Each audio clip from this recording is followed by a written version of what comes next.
Freedom was supposed to be the end of the story. In 1865, slavery officially ended in the United States, and for millions of formerly enslaved people, emancipation was meant to mark a new beginning, a moment where suffering finally gave way to safety, where families could live openly, where justice, at long last, might exist. But in one small American town, freedom did not bring peace. It brought silence. Within just a few years after emancipation, something deeply unsettling began to happen. Former slaves, men, women, entire families, started disappearing, not running away, not moving north, not leaving records behind. They simply vanished. No newspaper investigations followed. No court records demanded answers. No officials asked questions. And most disturbing of all, no one seemed surprised. This was not a frontier town, not a lawless territory. This was a settled community with churches, courthouses, and white families who had lived there for generations. People noticed when someone disappeared. They always had. Except now they chose not to. Historians would later find gaps in census records. Missing names. Entire households erased between one decade and the next. Freedmen who appeared on paper one year and were gone the next, with no death certificates, no migration trails, no explanation. Freedom had arrived, but safety had not. Tonight, we're going to uncover what happened in that town, how freedom became a threat, why former slaves began vanishing, and how an entire community helped bury the truth by refusing to look. Because sometimes history's darkest crimes aren't hidden by secrecy. They're hidden by indifference. This is a story no one investigated, at first glance. There was nothing unusual about the town. It sat quietly among farmland and dirt roads, surrounded by forests that had stood there long before the Civil War. White wooden homes lined the main street. A church bell rang on Sundays. A courthouse stood at the center, promising order, law, and stability. This was not a place people expected horror stories to come from. Before emancipation, the town had depended heavily on enslaved labor. Plantations surrounded it. Cotton and tobacco had built its wealth. And when slavery ended, the town didn't collapse, at least not on the surface. Life appeared to continue. Shops reopened. Churches filled. Local leaders spoke publicly about adjusting to the new reality. But beneath that calm exterior, something had changed. Freedom disrupted the town's power structure. Formerly enslaved people were no longer property. They were citizens. They could move. They could work for wages. They could gather. They could, in theory, testify in court. And for many white residents, that freedom felt like a threat. Former slaves began settling just outside town limits, forming small communities of their own. They built cabins, started churches, reunited families that had been separated for decades. For the first time, they existed without direct supervision, and that visibility mattered. Because now, white residents could no longer pretend these people were invisible. They were walking the same roads, negotiating wages, claiming space. And while no laws officially brought slavery back, something else quietly replaced it. Control. Local ordinances appeared almost overnight. Vagrancy laws, curfews, labor contracts that punished anyone who tried to leave. Sheriffs were given wide discretion to arrest freedmen for minor or invented offenses. And once arrested, many were never seen again. The town still looked peaceful, but peace, it turned out, was selected by the early 1870s. Whispers began to circulate. A man who didn't return home. A family that vanished after dark. A name struck from the church roll without explanation. These weren't mass events. They were small, isolated, easy to dismiss. That's how it stayed hidden. One disappearance at a time, and the town kept moving forward, pretending nothing was wrong. At first, the disappearances were easy to overlook. One missing person could be explained away. People moved often after the war. Some traveled north. Others searched for family members sold away decades earlier. Mobility, officials claimed, was simply part of freedom. But then the pattern became harder to ignore. Census records from the late 1860s show formerly enslaved men listed as laborers, farmers, or heads of households.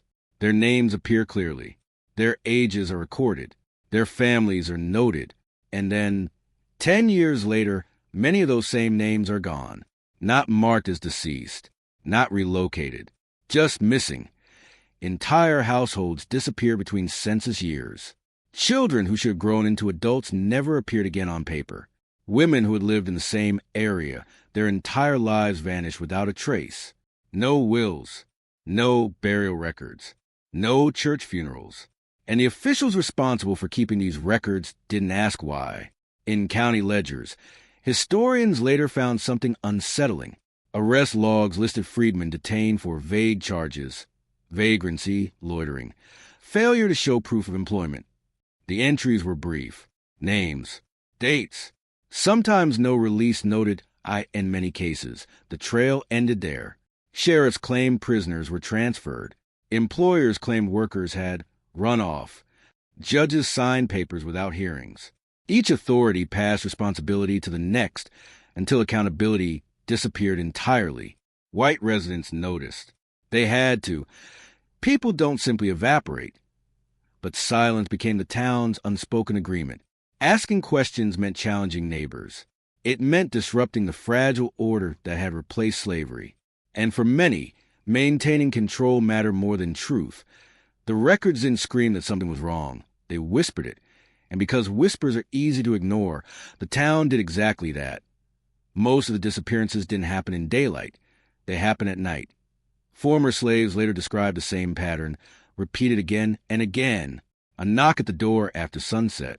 A group of white men, sometimes law enforcement, sometimes not, standing outside with rifles or lanterns. No warrant shown. No explanation given. Just an order.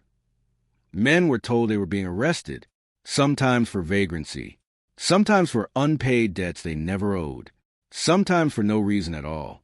Wives and children watched as fathers were taken into darkness, promised they would return by morning. Many never did. Officially, these men were in custody. Unofficially, they were being leased. Convict leasing had quietly replaced slavery across the South. Arrested freedmen were sent to farms, railroads, mines, and lumber camps, where companies paid the county for their labor. Once there, conditions were brutal. Prisoners worked from sunrise to nightfall. Food was scarce. Beatings were common. Disease spread unchecked.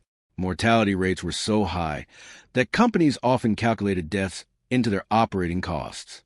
If a man died, another could always be arrested to replace him, and death certificates were filed, and families were notified. Some prisoners were worked until they collapsed. Others were killed trying to escape. A few were simply buried where they fell, in unmarked graves, deep in the woods or beside railroad tracks. Back in town, officials marked the cases closed. The system was efficient because it didn't need secrecy. It relied on fear. Families knew better than to ask questions. Churches warned congregations to keep their heads down. Survival meant silence. And so the disappearances continued, not as accidents, but as policy. When the men disappeared, their families were expected to disappear too. Quietly. Wives waited days, then weeks for husbands who never came home. Children asked when their fathers would return, and no one had an answer. Going to the courthouse was dangerous. Speaking to a sheriff often made things worse. Asking questions marked a family as a problem, so most stayed silent. Without adult men, families lost protection and income overnight. Many women were forced back into labor for the same white families who had once owned them. Others were pushed into exploitative contracts that kept them permanently in debt. Freedom, on paper, meant nothing when survival depended on obedience. Children suffered most. Boys were arrested for the same vague crimes as their fathers: vagrancy, loitering, being idle. Girls were sent into domestic labor, often under threat of violence. Families were broken apart again, not by slave auctions this time, but by a legal system designed to look legitimate. Churches noticed the absence. Pews once filled with families now held empty spaces.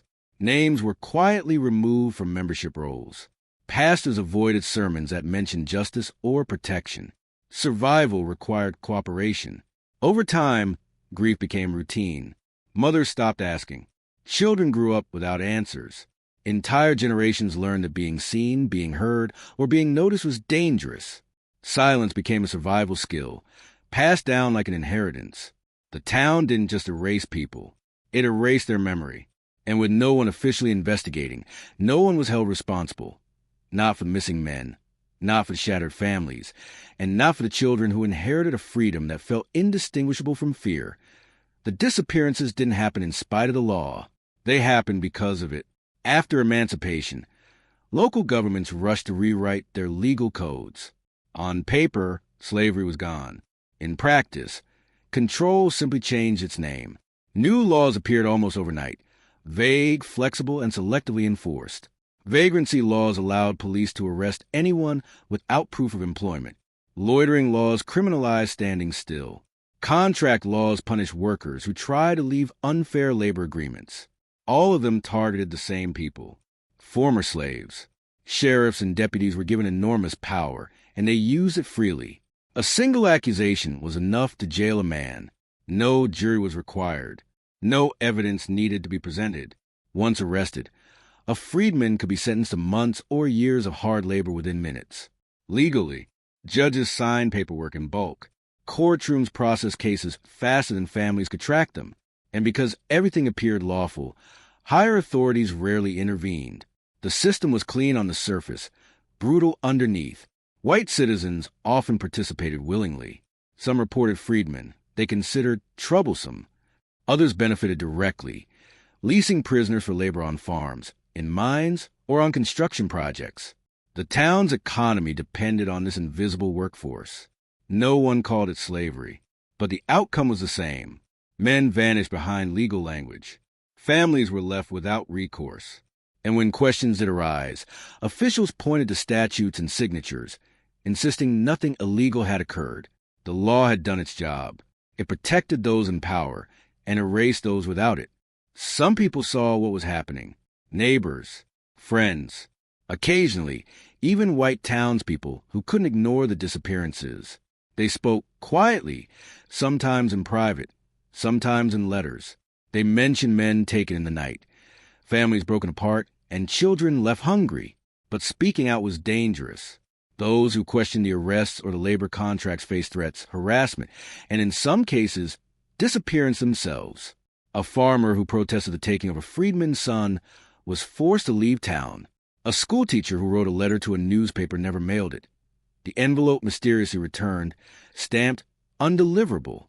Even sympathetic officials knew better than to interfere. Interference meant losing power, standing out, or upsetting the town's fragile peace. Word spread in whispers. Families learned quickly. Talking meant risk. Observing in silence meant survival. Churches taught obedience as a form of protection. Communities adapted. By the time outsiders began to notice the town's pattern, witnesses had become shadows. Names, faces, and testimonies that could have mattered were gone. The story of the disappeared was built on absence, and absence was easier to enforce than imprisonment. This was the town's invisible rule. The less people knew, the easier it was to maintain control. And for decades that rule would hold. Despite the fear, resistance persisted quietly, carefully, in ways that often went unnoticed. Freedmen formed secret networks, meeting at night in barns, woods, and hidden clearings. They shared information about which officials were dangerous, which deputies were lenient, and where their friends and family might have been taken.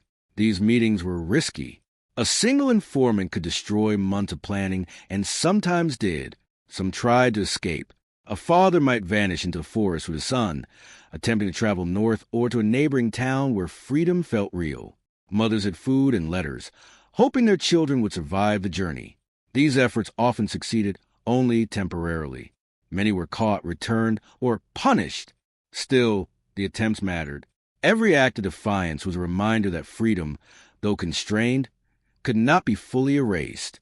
Songs, coded messages, and whispered warnings carried across homes and fields.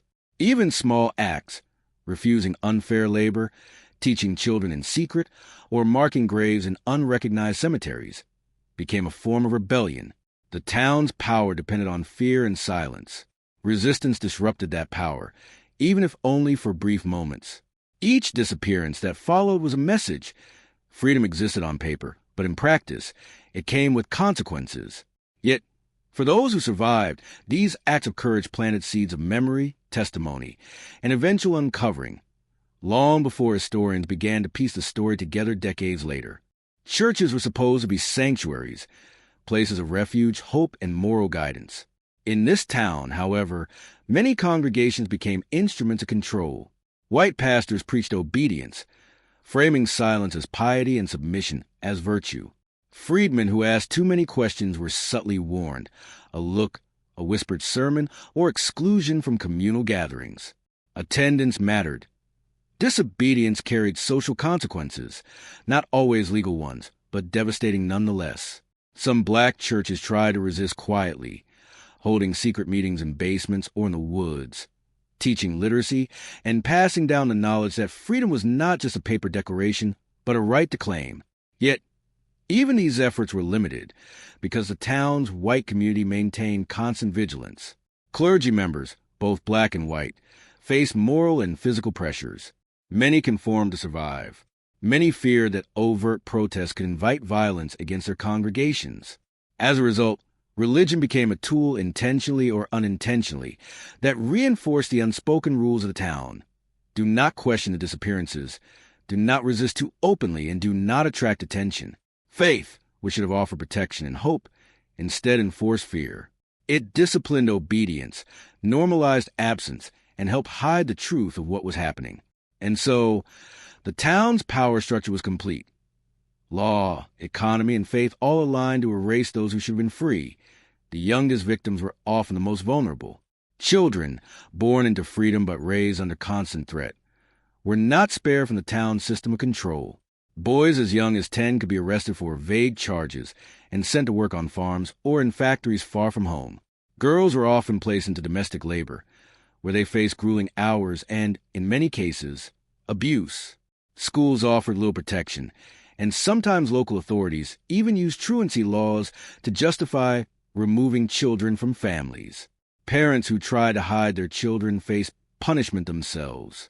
A mother might be jailed for defying orders, leaving her child alone, or a father could be taken again, breaking the family further. Letters from children to absent parents were often intercepted, ensuring that families remained disconnected. These disappearances were calculated to instill fear. Communities learned that protecting children required obedience, silence, and careful navigation of the town's invisible rules. Yet, the pain left a lasting legacy. Generations grew up carrying the knowledge that freedom could be fleeting, that safety was never guaranteed, and that the law could be used to take the ones they loved most. The town's success in controlling its youngest citizens ensured that its grip would last, because when children were taught fear before hope, the pattern of disappearance could continue for decades. For years, the town's disappearances remained hidden, known only to those who lived through them. But eventually, outsiders started to take notice.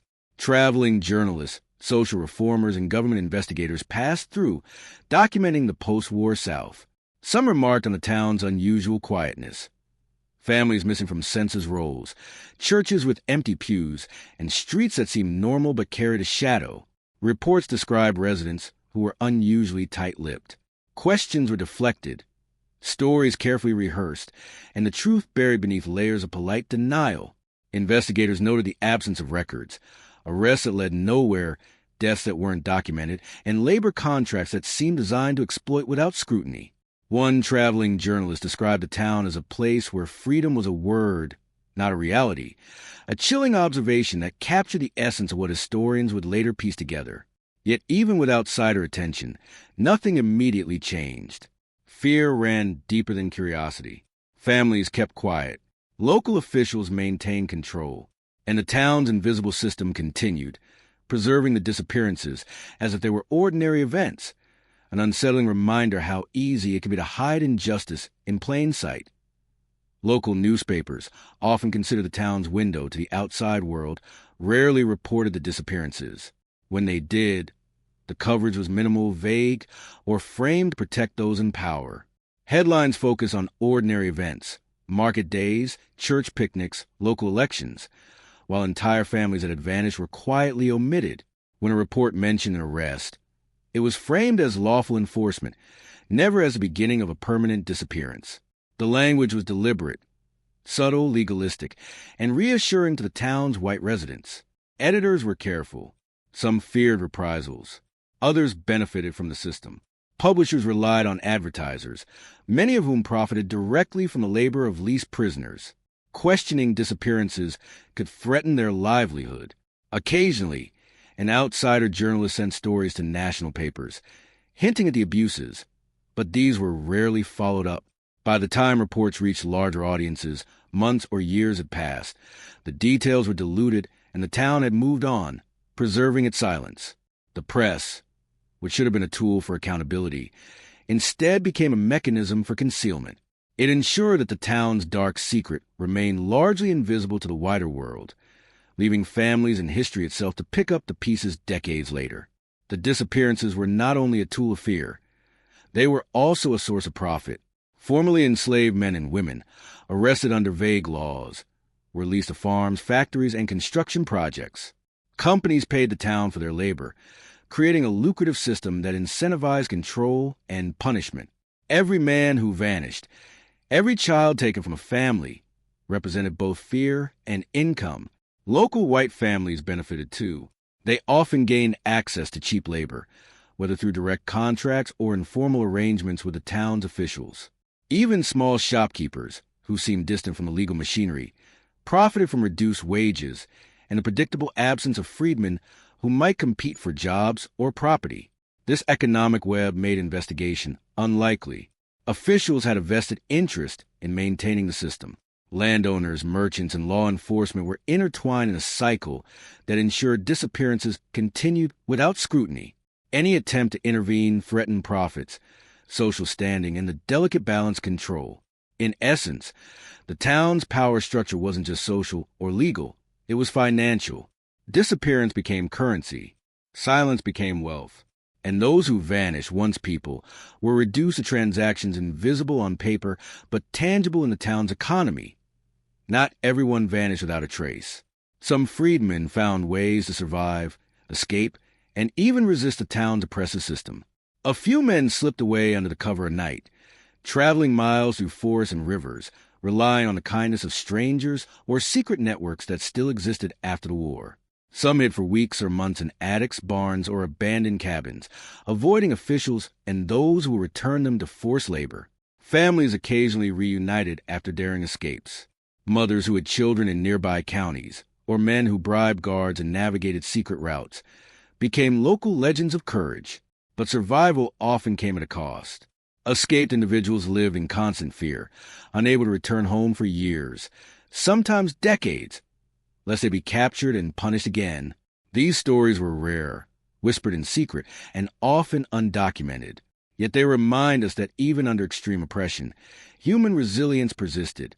Each escape was a quiet defiance, a small rebellion against a town determined to erase freedom itself. Even in the darkest times, hope persisted. Though fragile, it was enough to keep some alive and eventually tell the story that the town tried so hard to hide. For decades, the town's disappearances remained largely forgotten, buried under silence and fear. But eventually, historians began to notice gaps, patterns that suggested something far darker than ordinary post-war struggles. Census records revealed missing families. Court logs, once assumed routine, showed men and children arrested repeatedly with no outcomes recorded. Letters, diaries, and church documents contained subtle clues, references to absences, unexplained departures, and whispered fears that had been ignored by authorities. These pieces, when connected, painted a chilling picture, a systematic erasure of freedmen from the town's social, legal, and economic life. Scholars realized that disappearance had been normalized, even codified, through law, economics, and social control. Oral histories added another layer. Descendants of missing families recounted stories of fathers, mothers, and children who never returned. These recollections, passed down for generations, corroborated the fragmented records and revealed a pattern of fear and exploitation that had remained invisible to outsiders for decades. By piecing together evidence from multiple sources, historians began to reconstruct what the town had worked so hard to hide, a haunting reminder how freedom can be undermined when fear, law, and profit align. The disappearances didn't end with the survivors. Their impact rippled through generations, leaving scars that lasted far longer than the original events. Children who grew up without parents learned fear as a way of life. Families fractured, and communities were left with gaps that could never be filled. Stories of missing relatives became whispered legends, half-forgotten truths passed down quietly, often with the warning, do not speak too loudly. Descendants carry these burdens even today. Some trace their family history, only to find names missing from records, graves unmarked, or towns that refuse to acknowledge the past. Emotional trauma, mistrust, and a sense of invisibility became inherited experiences, a silent inheritance from a town that prioritized control over humanity. Even the landscape bears witness. Empty plots where homes once stood, abandoned churches, and unmarked cemeteries mark the absence of lives erased. The town may appear peaceful now, but the memory of those who vanished persists in families, stories, and historical records, reminding us that freedom is fragile when indifference dominates. The disappearances were never just events of the past. They became a living legacy, shaping how descendants relate to community, history, and justice. In recent decades, researchers, genealogists, and historians have returned to the town to uncover the truth. Armed with modern methods, they examine old census records, court documents, newspapers, and personal letters, piecing together the patterns that have been ignored for generations. DNA studies and family trees reveal connections between missing individuals and present-day descendants. Oral histories, carefully recorded, corroborated gaps in written records. Even the physical landscape offered clues. Foundations of homes, unmarked graves, and forgotten cemeteries where records have been intentionally erased. Modern investigations confirmed what older observers had only suspected. The disappearances were not random or accidental. They were systematic. Families were deliberately targeted. Laws were exploited to enforce labor and silence. The economy, social structure, and fear worked together to maintain control over freedmen. These discoveries, though decades late, have helped give voice to those who were silenced. Researchers continue to uncover evidence, slowly filling in the blank spaces left by a town that refused to look, proving that even history written in absence can be recovered through persistence, and the story of the town is not just history. It lives on to the voices of descendants. Families who lost fathers, mothers, and children decades ago have carried the memory forward, sometimes in silence, sometimes through storytelling. Some descendants describe a lingering sense of injustice, a feeling that a part of their heritage was stolen and never fully acknowledged. Others have dedicated their lives to uncovering records, visiting cemeteries, and documenting what was hidden for generations. These voices are powerful. They offer personal testimony to complement historical records.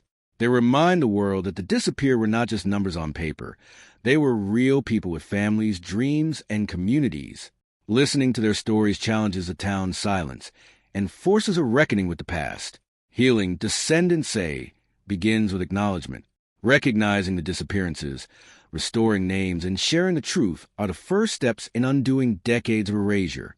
While the trauma cannot be erased, speaking aloud ensures that the vanished are remembered and that their lives, stolen as they were, continue to matter. Dedication. Today, the town appears peaceful, almost idyllic. Tree-lined streets, renovated homes, and bustling local businesses give the impression of normalcy. Visitors passing through see nothing unusual, nothing that hints at the dark history buried beneath its surface. But for those who know the story, the calm is deceptive. Empty plots of landmark where families once lived. Unmarked cemeteries hide the remains of those who vanished. Church records show gaps that cannot be explained. And the memory of disappearances lingers in conversations whispered among older generations and descendants who still live nearby. Tourists might see a quaint town, but historians, genealogists, and families of the vanished know that appearances can hide truths. The structures remain, but the lives once lived within them are gone. The town's history is layered with silence, fear, and the consequences of unchecked power. Walking through the streets today, it is possible to imagine the shadows of those who vanished. Their absence is a quiet testimony, a haunting reminder that freedom without justice can be fragile, and that history remembered only superficially risks repeating itself. The story of this town is a stark reminder of how freedom can be undermined when fear, indifference, and power collide. Former slaves were legally free, yet they vanished, one by one, in a system that masked cruelty with legality. Families were broken, children were taken, and communities lived under a quiet terror that few dared to challenge. The town's silence allowed injustice to persist for decades, leaving scars that have lasted generations. Today, uncovering the truth is both a moral and historical imperative. By remembering the disappeared, acknowledging the survivors, and listening to descendants, we confront the uncomfortable reality that freedom is fragile without accountability. Every record recovered, every story told, and every name restored is a small victory against erasure. As we reflect on this history, we are reminded that indifference can be as dangerous as overt cruelty. The town may appear calm now, but the echoes of the past demand attention, vigilance, and remembrance. The vanished may have been silenced, but their story endures, a testament to resilience, a warning against complacency, and a call to ensure that freedom is never again hollow.